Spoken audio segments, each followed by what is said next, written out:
the Russo brothers officially confirm why Spider-Man's MCU origin was changed. Hmm. Alan, I know we have notes for this story. Um, yeah, I did not like the way I liked him in Civil War, Spider-Man, but the way he was introduced was unusual to say the least. Right.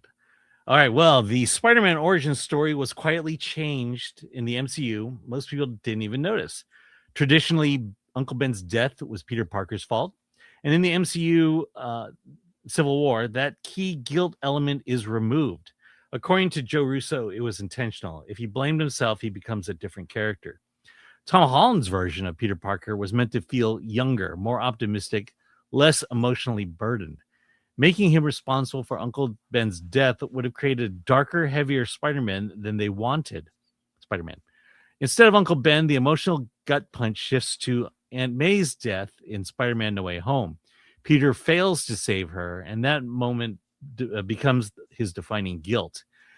That's the MCU's version of with great power comes great responsibility. Classic version, lets a criminal go. Criminal kills Uncle Ben. Peter lives with lifelong guilt. MCU version, not responsible for Uncle Ben, tries to help villains. That decision leads to Aunt May's death. The Russo brothers didn't remove Spider-Man's core theme, they remixed it. Instead of I caused this, it becomes I tried to do the right thing and it still went wrong. Yeah, I mean, look, it's fine to make what I don't like is they gave Aunt May that line. Yeah. Um, You know, I read that and I think to myself, they could have gone with their origin story. I don't think it would have fundamentally changed anything that happened with Spider-Man in the movies. It would have his own current movies, but there is that idea. The reason why Uncle Ben's death is so important is because Peter Parker had this new set of powers, and rather than using it for fame and glory, he realized that he was given this responsibility and he has to use it. And that to me is the definition of Peter Parker, and not this whole idea of, well, I tried to help, but it didn't work.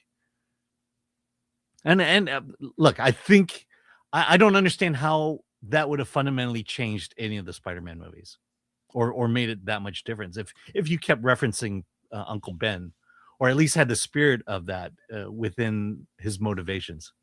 I do remember when the Tobey Maguire, the very first Spider-Man movie by Sam Raimi, the organic web shooters, they really people were pissed about that. Mm-hmm. I remember online, people were pissed and did not like that. That was a major change from the comic. So I think people have gotten over it. You know, they obviously have. I think Toby is. I think Toby is the most popular Spider-Man. I think he's the most popular Spider-Man. He is. Of the three, yes. Yeah, of the three, in terms of actors. Look, people can say, "Well, I don't like," or "I like the." Like, look, Toby is universally the most liked Spider-Man. You know, I think Andrew Garfield's didn't get a fair shake. I think there were some bad choices in the beginning with regard to his origin that I think didn't make sense. I mean, I'm So trying to remember, was there something fundamentally different about the origin in that? To me, the it reason was, Andrew Garfield failed was the second Spider-Man movie. yeah. Well, not just that. I hated the way they made his parents like super spies who Oh used yeah. Sony computers. That's something I mean, it's the most annoying thing about a Sony film is when you'll see the close up of the Sony Vaio laptop Yeah. and they'll show it. There's got to be something contractually. We'll like, I know. please I feature mean, our the number product. of Sony computers I've owned in my life is that. Yeah. And I've owned a Same. lot of computers in my life. Yeah. So whatever. I mean, there's going to be a lot of stories coming out before Doomsday. All of this is leading up to Doomsday. And I don't know. I don't find it's really about, do you embody the spirit of the character? These little details like organic web shooters and things like that. You can get over them if the performance is there and Right. if But the spirit of the character is there. And right, if the costume is accurate. I mean, to be honest, all that I could care less about. The organic shooters, costumes, whatever. It is that great power and great responsibility. That is what defines the character. You cannot change that. Otherwise, you get a different character.